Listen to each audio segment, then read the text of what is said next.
What's up guys? In this tutorial, I will show you how to create a shareable link for photos in your Google Drive so you can easily send images to friends or embed them online.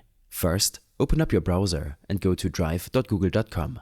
Then, sign in if you haven't already. Scroll through your folders or use the search bar at the top to find the exact photo you want to share. Once you've located it, right-click the file name and select Share. Then, click Copy Link in the pop-up window. Before you send that link, click Manage Access to set your sharing permissions.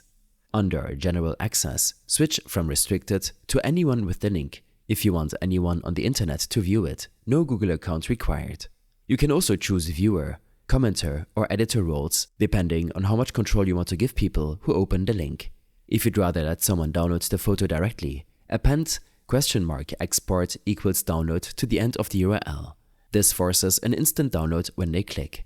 After adjusting your settings, paste the link into your message, email or website and test it in the incognito window to make sure it works as expected.